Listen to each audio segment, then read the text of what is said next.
सहारा प्रणाम। आप देख रहे हैं सहारा समय, मेरे यानी नवजोत सूदन के साथ। स्वागत है आपका हमारी खास पेशकश में। अफगानिस्तान का जिक्र, कश्मीर की फिक्र, इस कार्यक्रम में आपका स्वागत है। अफगानिस्तान में बदलते हालात और तालिबान के रुख में लगातार बदलाव से भारत की चिंता स्वाभाविक है और ये चिंता गुरुवार को ब्रिक्स सम्मेलन में भी देखी गई। भारत की अध्यक्षता में हो रही 13वीं ब्रिक्स बैठक में पीएम मोदी ने बिना पाकिस्तान का नाम लिए सीमा पार आतंकी गतिविधियों का जिक्र किया और कहा कि अब अफगानिस्तान की जमीन का इस्तेमाल भी किसी काम को करने की तैयारी हो रही है। ब्रिक्स सम्मेलन में रूसी राष्ट्रपति पुतिन ने अफगानिस्तान का मुद्दा उठाया। उन्होंने कहा कि अफगानिस्तान से अमेरिका के जाने से नया संकट पैदा हो गया है। दुनिया के सामने चुनौतियां हैं। आतंकवाद और नशे के कारोबार पर नियंत्रण जरूरी है। ब्रिक्स के सभी देशों ने भारत की चिंता पर सहमति भी जताई और आतंकवाद से लड़ने पर जोर दिया। इस वर्चुअल बैठक में रूसी राष्ट्रपति पुतिन, चीनी राष्ट्रपति जिनपिंग, दक्षिणी अफ्रीका के राष्ट्रपति सिरिल रामफोस और ब्राजील के राष्ट्रपति जेयर बोल्सोनारो भी शामिल हुए। उधर कश्मीर की फिक्र करते हुए केंद्रीय गृह मंत्री ने भी एक अहम बैठक की, जिसमें उपराज्यपाल मनोज सिन्हा समेत खुफिया एजेंसी और सुरक्षा बलों के अधिकारी शामिल हुए। तालिबान ने 3 सितंबर को एक बयान जारी किया था कि कश्मीर के मुसलमानों की चिंता करनी भी उसकी जिम्मेदारी है। उधर पीडीपी नेता महबूबा ने भी कहा कि तालिबान मिसाल बन सकता है। इन बयानों को देखते हुए भारत सरकार मुस्तैद है कि कश्मीर में हालात बिगड़ने ना पाए।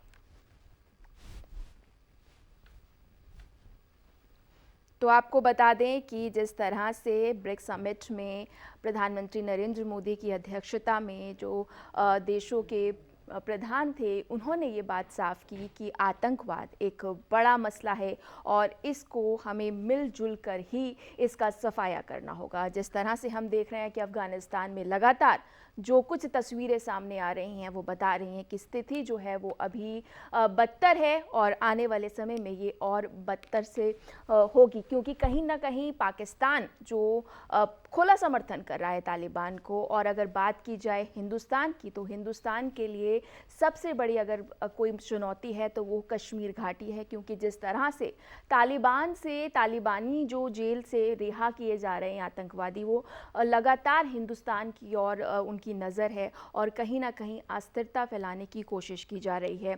और यही सब देखते हुए भारत सरकार भी पूरी मुस्तैद है। जिस तरह से हमने देखा कि ब्रिक्स समिट में प्रधानमंत्री नरेंद्र मोदी ने साफ किया कि पाकिस्तान को एक कड़ा संदेश दिया गया कि गुड तालिबान बैड तालिबान, जिस तरह से हमेशा से नरेंद्र मोदी प्रधानमंत्री ने ये साफ किया कि इस तरह का कुछ नहीं होता और अभी भी वो इसी स्टैंड पर खड़े हैं। अफगानिस्तान का जिक्र, कश्मीर की फिक्र, इस कार्यक्रम में चर्चा करने के लिए हमारे साथ पूरा पैनल मौजूद है। बीजेपी से अपना पक्ष रखेंगे कुणाल कोहली सर, स्वागत है आपका। कांग्रेस के नेता संजय गुप्ता भी हमारे साथ रहेंगे। Defence expert brigadier Vinod Datta हमारे साथ जुड़ेंगे और फॉरेन एक्सपर्ट विवेक मिश्रा जी भी हमारे साथ जुड़ेंगे। सर, आप सबका स्वागत है। विवेक जी, सबसे पहले मैं आपके पास आऊंगी और समझूंगी कि जिस तरह से कल ब्रिक्स समिट हुआ है, प्रधानमंत्री नरेंद्र मोदी की अध्यक्षता में जिस तरह के मुद्दे सामने आए हैं, तो कहीं ना कहीं ये बात, विवेक जी से हम संपर्क करने की कोशिश करेंगे। कुणाल जी, मैं आपका रुख करूंगी और समझूंगी कि जिस तरह से ये अध्यक्षता है, प्रधानमंत्री नरेंद्र मोदी का एकदम साफ संदेश है और कहीं ना कहीं अब पाकिस्तान को समझ आ जाना चाहिए कि ये नया भारत है और ये चुप भी रहना जानता है, लेकिन अगर छेड़ा जाएगा तो जवाब भी देना जानता है। पहले तो मैं सबको नमन करूंगा जी, और अपनी गणपति उत्सव के लिए सबको उनका आशीर्वाद मिले। देखिए, ब्रिक्स की जो बैठक हुई थी, इस बैठक में हमने जो अध्यक्षता करी उसमें कुछ संकेत बड़े क्लियर हमारी साइड से भी आए हैं और कुछ हमारे दोस्तों ने भी बड़ी क्लियर संकेत दिए हैं। इसमें पुतिन जी को जैसे आप देखिएगा, he has agreed to that कि हम इस तरह की सरकारों को मान्यता नहीं दे सकते जो इलेक्ट्रॉल वे में आई नहीं है, ज़बरदस्ती से वहाँ पर बैठे हैं। और उसके अंदर अगर आप देखें 33 उनके जो कैबिनेट हैं, उसके जो लोग हैं, उसमें 17 आर द वंस जो वांटेड हैं, are on the list of terrorism की लिस्ट के ऊपर हैं। सो एक तरह से आज ये पूरी दुनिया को मैसेज दे दिया है, बिकॉज ये दुनिया वेट कर रही थी कि किस तरह का संगठन इनका किस तरह से संगठित होगा, इनका सरकार किस तरह की बनेगी ना। ब्रिक्स में इस मुद्दे को बड़े तरीके से उठाया गया है, जहाँ पे हिंदुस्तान ने अपना पक्ष रखते हुए ये बोला है बड़ा क्लियरली कि हम तालिबान को सॉफ्ट साइड या गुड साइड या बैड साइड में नहीं देख सकते, हम तालिबान को एक ही तरह से देख सकते हैं वो जो जिस नेचर का है उस नेचर के तरीके से हम देखेंगे, वो टेररिज्म फैलाने वाला एक संगठन है। पाकिस्तान की जहां बात आती है, क्योंकि पाकिस्तान के शहर पे ही इस बारी तालिबान जो है वो पूरा उछल रहा है, या जो कुछ कर रहा है, जो कार्रवाइयाँ कर रहा है, वो पाकिस्तान की बैकिंग पे कर रहा है। ठीक है, आपको समझना पड़ेगा, पाकिस्तान की जनसंख्या 25 करोड़ है जी। उनके पास परमाणु बॉम्ब है, उनके पास वो वेपन्स हैं जो दुनिया के एक अच्छे वेपन्स माने जाते हैं, लेकिन फिर भी वो रोते हुए पूरी दुनिया में जाता है। देखिए, प्रधानमंत्री जो हैं हिंदुस्तान के मोदी जी, उन्हें मेरा जीना हराम कर रखा है, हमारे पे आके स्ट्राइक कर जाते हैं, हमें आके ये कर जाते हैं। उनके पास हिम्मत नहीं है कि हिंदुस्तान को जवाब दे सके।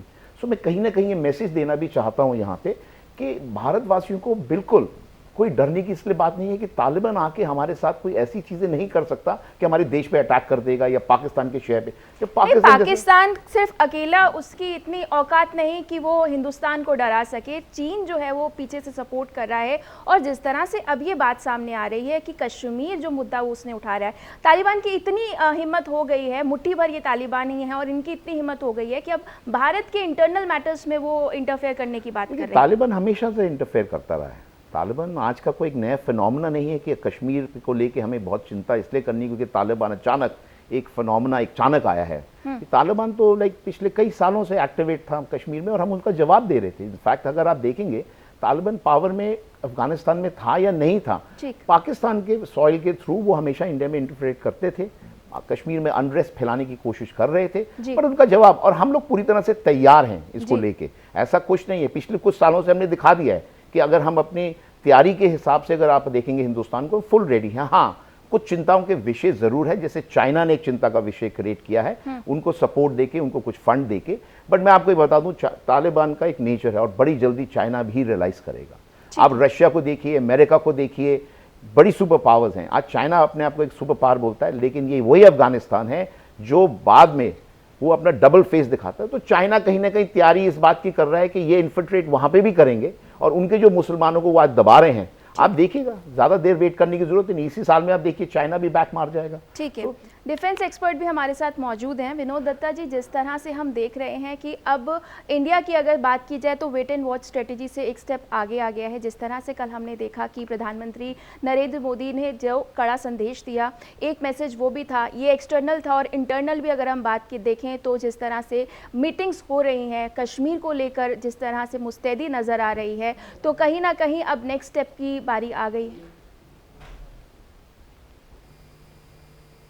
बड़ा विस्तार से और बड़ा अच्छी तरीके से समझाया कि भारत की जो पोजीशन है जी, और ब्रिक्स सम्मेलन पे भी अगर आप देखें, जो हमारे प्रधानमंत्री जी ने जिस तरह से अफगानिस्तान का मुद्दा उठाया और रशिया ने इसका सपोर्ट किया जी, चीन वहां कुछ नहीं बोला।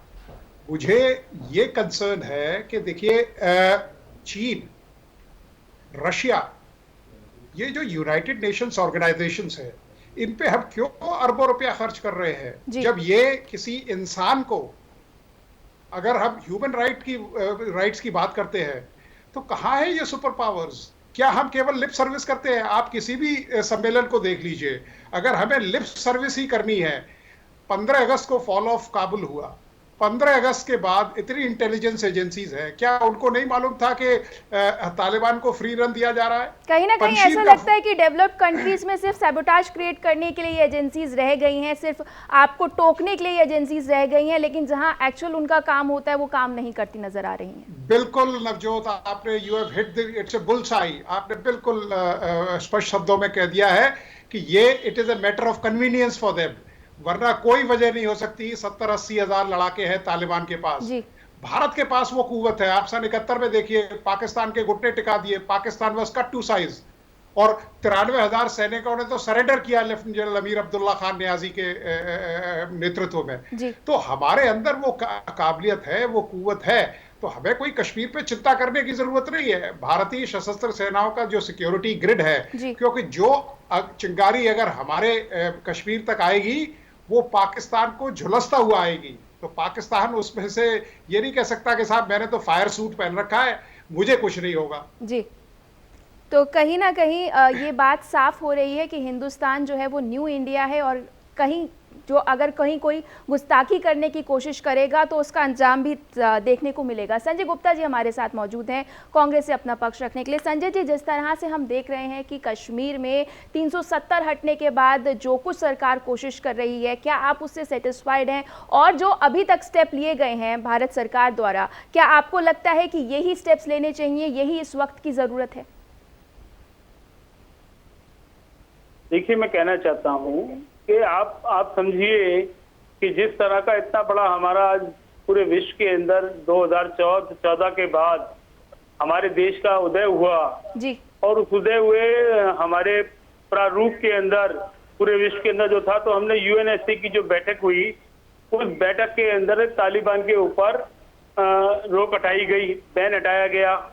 और मैं पूछना चाहता हूं कि 3 लाख करोड़ रुपए का स्टेक हमारा आज अफगानिस्तान के अंदर लगा है, और किस तरह के ये तालिबान के अंदर जो सरकार बनी है, किस तरह से ये आज पूरे विश्व के पटल पर भारत के खिलाफ बयान भी दे रही है और कश्मीर के अंदर भी बीच में आना चाहते हैं। तो हम ये जानना चाहते हैं कि जो हमारी सरकार है, जो आपने कहा कि मैं सहमत हूँ, तो जरा मुझे बता दें, कुणाल कोहली साहब बहुत अच्छे हमारे एक्सपर्ट प्रवक्ता हैं बीजेपी के, क्या क्या कदम उन्होंने उठाए हैं और क्या ये जो कदम उठाए ये समुचित है? आप मुझे ये बताइए कि पूरे विश्व के अंदर जहां भारत का इतना बड़ा दबदबा है, तो उसका प्रयोग इस सरकार के बनने में, या जो आतंकवादियों की सरकार वहां बन रही है, जिस तरह की धमकियां हमें मिल रही हैं, जिस तरह से हमारा पैसा लगा है, तो क्या जो ये स्टेप उठाए गए हैं, अभी महिमा मंडल में सुन रहा था कुणाल कोहली जी का, बहुत अच्छी वो बातें बता रहे थे, मगर क्या ये समुचित है, क्या ये सफिशिएंट है कि इससे हमारे देश की जो हित है, विदेश नीति है, क्या उसकी रक्षा हो पा रही है? और ये जबकि लोग हमें थ्रेट कर रहे हैं तालिबान से, तो क्या भारत आज इतना लिमिटेड या इतना कमजोर देश रह गया है कि केवल एक तरफ बैठ करके अपनी बात करेगा और हमारी अध्यक्षता के अंदर ही बैन हटाने का प्रस्ताव पारित हो जाता है? ये किस तरह की राजनीति है, मुझे समझ में नहीं आ रहा है। और 3 लाख करोड़ रुपए का हमारा स्टेक लगा, उस पैसे का क्या होगा?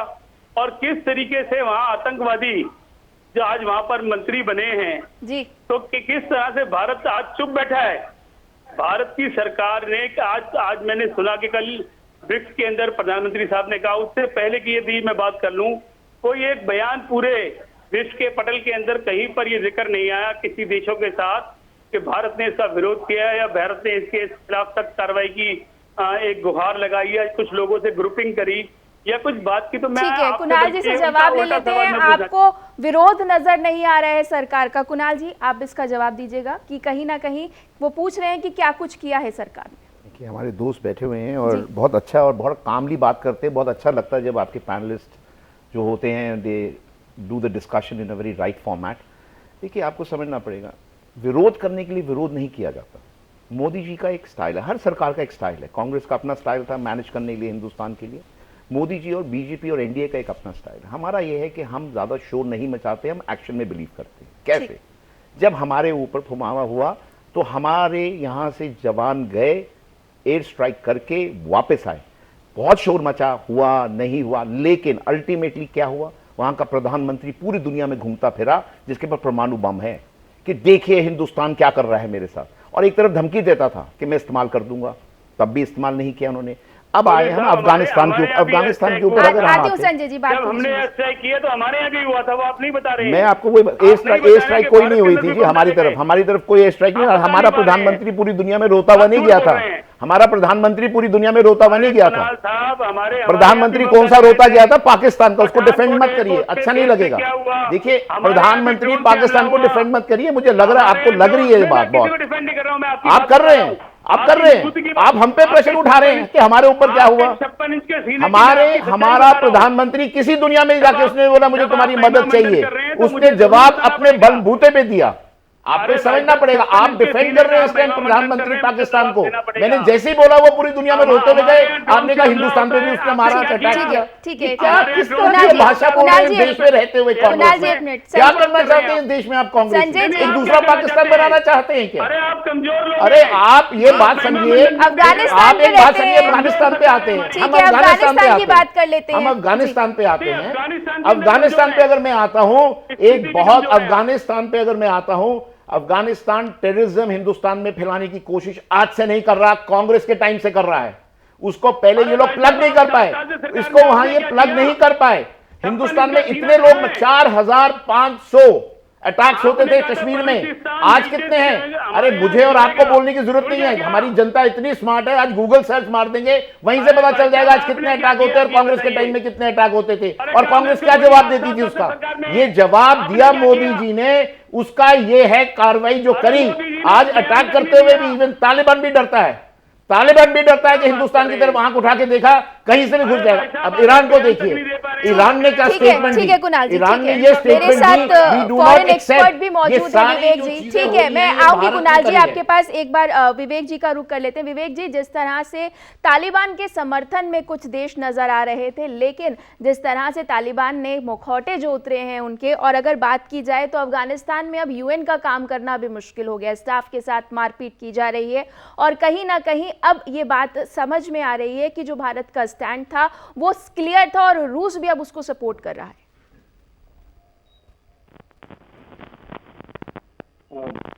मेरी आवाज आपको आ रही है? जी विवेक जी। में थोड़ा डिस्टर्बेंस है, जहाँ तक अभी जो कैबिनेट बनी है अफगानिस्तान में, उसमें करीबन 17 लोग ऐसे हैं जो डेजिग्नेटेड टेररिस्ट, जो जिनके ऊपर बाउंड्री है अमेरिका का। तो ये, और अभी जो पेंटागन का स्टेटमेंट आया है कि ये लोग जो है डेजिग्नेटेड टेररिस्ट हैं, लेकिन कहीं ना कहीं दोहा डील जो हुई है उसमें ये अमेरिका की अंडरस्टैंडिंग होगी तालिबान से कि कुछ लीनियंसी दी जाएगी और इन डेजिग्नेटेड टेररिस्ट को मारा नहीं जाएगा और टारगेट नहीं किया जाएगा। लेकिन तो ये जो एक संधि हुई है, ये रीजनल स्टेबिलिटी के लिए अच्छी नहीं जी।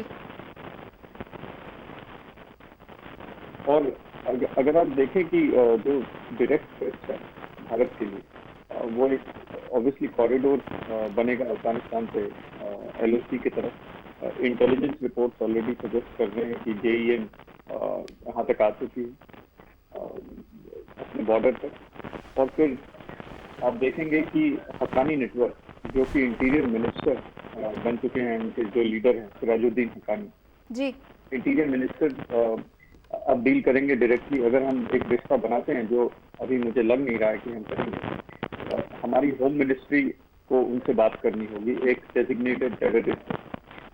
तो ये बहुत ही ये सब मुश्किलें हैं, इसीलिए कोई रश नहीं है कि तालिबान को रिकग्नाइज करना। हमारे और भी पार्टनर्स हैं जैसे ताजिकिस्तान और ईरान, जिनके साथ हम बात कर रहे हैं और इसको कैसे आगे ले जाएं।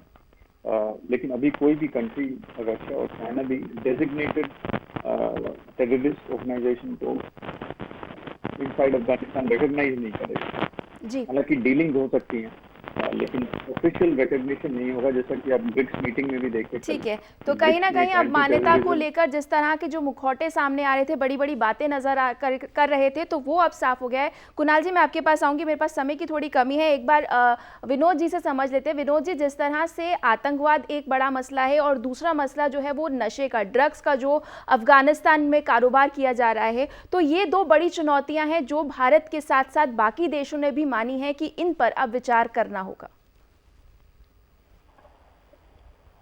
ये जो ट्विन रेसिपी है टेररिज्म और मादक पदार्थों की, आप ये देखिए आईएसआई की जो मुख्य आमदनी है वो ड्रग से है जी, क्योंकि करीब 80% जो बिजनेस है या तिजारत है पाकिस्तान में, वो पाकिस्तान की फौज संभालती है और आईएसआई उसका एक बहुत अहम हिस्सा है। और इस तरह से वो उनका एम ये रहेगा तालिबान का कि एक टैसिट अंडरस्टैंडिंग रहेगी पाकिस्तान की। अगर आप 1996 में देखिए, जब तालिबान का पहला दौर था शासन का, हुकूमत पे थे वो लोग, तब करीब 4,900 आतंकवादी उन्होंने भारत में इंजेक्ट किए या इंसर्ट किए जी। अभी भी उनका जो टेररिस्ट कैंप्स है या जो ट्रेनिंग कैंप्स है, क्योंकि उस टाइम जैश ए मोहम्मद से उनका करार था, तो वो शायद अफगानिस्तान में उन टेररिस्ट कैंप्स को शिफ्ट करेंगे, क्योंकि उन्हें ये लगता है कि भारत बालाकोट जैसी स्ट्राइक और कर सकता है। दूसरी चीज जो मादक पदार्थ है, क्योंकि हमारे यहाँ देखिए पंजाब काफी वल्नरेबल है जी और पंजाब उनका फोकस रहेगा, क्योंकि कश्मीर पे उन्हें मालूम है कि हमारी जो सिक्योरिटी ग्रिड है वो बहुत मजबूत है, वहां दहशतगर्दी की कबर तोड़ दी गई है। आप पुराने ऑपरेशन देखिए, मैंने तो वहां मेरी बुनियादी तालीम वही हुई है, मैंने 3 टेन्योर वहां किए हैं, इंसर्जेंसी में मैं रहा हूं वहां। आप ये देखिए पहले जो दहशतगर्द आते थे वो इतने डॉक्ट्रिनेटेड होते थे कि ऑपरेशन 3 से 4 दिन चलते थे।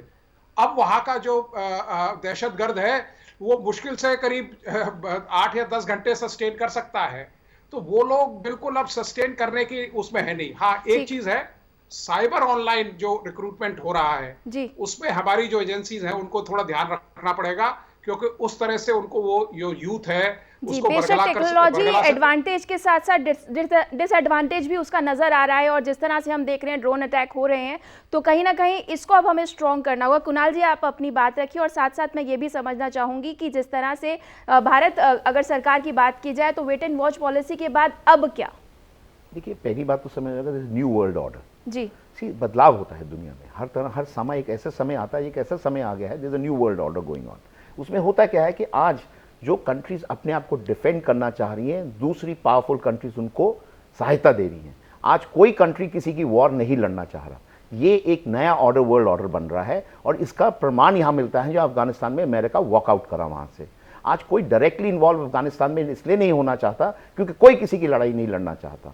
आज जो अफगानिस्तान में जो समर्थन दे रहे हैं, चाइना हो या पाकिस्तान हो, ये कंट्री में पेनिट्रेशन, अगर आप पाकिस्तान की पेनिट्रेशन देखेंगे, पॉलिटिकल पेनिट्रेशन, उसमें करीब करीब 40% टेररिज्म पेनिट्रेशन हो चुकी है। वो कंट्री बदलाव की तरफ ऐसा है कि वो किसी भी दिन, एक पहले आर्मी टेक ओवर करती थी, किसी टाइम भी ये टेररिस्ट ग्रुप उसको टेक ओवर कर लेंगे। हिंदुस्तान पे अगर आप आएंगे, उस न्यू वर्ल्ड ऑर्डर में हिंदुस्तान को इसलिए ताकतवर बनाया लोग समझते हैं क्योंकि वो अपनी लड़ाई खुद लड़ रहा है। आज आप देखिए 3 महत्वपूर्ण देशों के जो इंटेलिजेंस हेड हैं वो इस टाइम हिंदुस्तान में विजिट करे। हमारे डोवल जी से मीटिंग्स हुई, डिफेंस मिनिस्टर से मीटिंग्स हुई। क्यों हो रही हैं ये? और इसी समीकरण में हो रही है क्योंकि आगे की राजनीति, आगे के समीकरण तैयार किए जा रहे हैं। कैसे जवाब देना है? एक बार मैं कांग्रेस का 30 सेकंड लास्ट रिएक्शन चाहूंगी। क्या आप सरकार के साथ खड़े हैं या आपका क्या स्टैंड है? 30 सेकंड सर। नहीं, जरूर हम लोग सरकार के साथ खड़े हैं, और सरकार को हम समझते हैं कि मजबूत कदम उठाने चाहिए, बजाय इसके कि इतने जो समय आज इस समय परेशानी का है, उस परेशानी के दौर में जहां सरकार डिसीजन नहीं ले पा रही या उसके अंदर अपनी बात को रख नहीं पा रही है, ये कमजोरी दिखा रही है, तो हम भारत को और उसकी सरकार को पूरे विश्व में मजबूत देखना चाहते हैं, क्योंकि हम भी भारतीय हैं, और हम अगर विपक्ष भी हैं तो हमारा फर्ज है कि हम सरकार को जी बेशक हर भारतीय का फर्ज है। संजय जी शुक्रिया, आप हमारे साथ जुड़े। कुणाल जी आपका भी धन्यवाद हमारे साथ जुड़ने के लिए। विनोद जी आपका भी धन्यवाद हमारे साथ जुड़ने के लिए, और विवेक जी आपका भी धन्यवाद हमारे साथ जुड़ने के लिए। तो कहीं ना कहीं भारत का संदेश साफ है, जिस तरह से प्रधानमंत्री ने कल कड़ा संदेश दिया है, बिना नाम लिए ये साफ कर दिया है कि आतंकवाद के खिलाफ भारत हमेशा से खड़ा हुआ है, और अब पाकिस्तान को समझना होगा कि ये गुस्ताखी फिर से ना करे। इस खास पेशकश में इतना ही। सहारा पढ़ना।